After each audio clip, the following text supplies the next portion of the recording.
இயேசுவின் துணையால் பறப்பேனே நான், தெய்வ அன்பின் உயரத்திலே பறப்பேனே நான். இயேசுவின் துணையால் பறப்பேனே நான், தெய்வ அன்பின் உயரத்திலே பறப்பேனே நான். பலரும் வியக்க நிலைப்பேனே நான், இயேசுவின் துணையால் சாதிப்பேனே நான். பலரும் வியக்க நிலைப்பேனே நான், இயேசுவின் துணையால் சாதிப்பேனே நான். அழகாய் பறக்கும் கழுகினை பாரு, அந்த உயரம் மிக அதிகம், முயன்று பார்த்திடு. சாதித்து முடித்த இயேசுவை பார்த்திடு, சாதித்து காட்ட நீயும் முயன்றிடு. கர்த்தருக்கு ஸ்தோத்திரம். இன்றைய காலை மன்னாவின் தலைப்பு இன்னும் உயர உயர. ஜலப்பிரளயம் 40 நாள் பூமியின் மேல் உண்டான போது ஜலம் பெருகி பேழையை கிளம்ப பண்ணிற்று, அது பூமிக்கு மேல் மிதந்தது. ஆதியாகமம் 7ஆம் அதிகாரம் 17ஆம் வசனம்.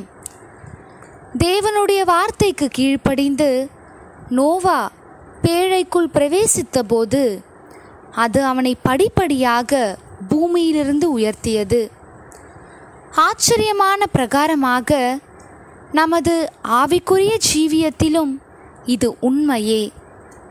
கிறிஸ்துவே நமது பேழையாயிருக்கிறார்.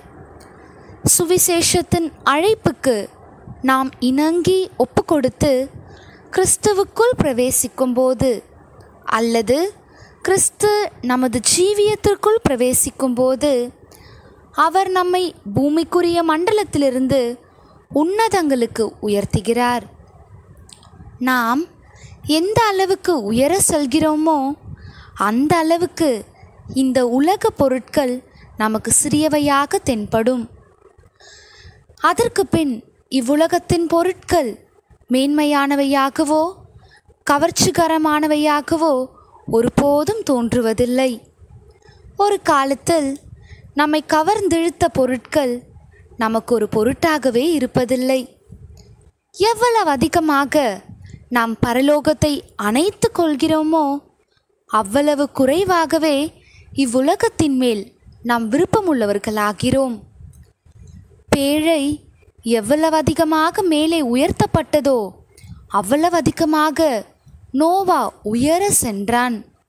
அதுபோலவே நம் ஜீவியத்தில் கிறிஸ்து எவ்வளவு அதிகமாக உயர்த்தப்படுகிறாரோ அவ்வளவு அதிகமாக அவரது மகிமைக்காக நாம் உயர்த்தப்படுகிறோம்.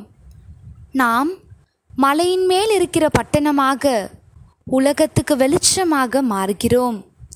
நமது வெளிச்சத்தை கண்டு மனுஷர் பரலோகத்தில் இருக்கிற பிதாவை மகிமைப்படுத்துவார்கள். மத்தேயு 5ஆம் அதிகாரம் 14-16ஆம் வசனம். உயர்ந்த மலைகள் எல்லாம் மூடப்பட்டன. நமது ஆவிக்குரிய ஜீவியத்தில் நாம் உயர்ந்து செல்ல செல்ல நமக்கு முன்பாக மலை போல் பெரிதாக தோற்றமளித்த பிரச்சனைகள் யாவும் நம் கண்களை விட்டு மறைந்து விடுகின்றன. இப்பொழுது நமது வாழ்க்கையை ஒரு மகிழ்ச்சிகரமான பாடலாக, அதாவது தேவனை ஆராதிக்கிற, துதிக்கிற, புகழுகிற பாடலாக இருக்கிறது. கர்த்தருக்கு ஸ்தோத்திரம்.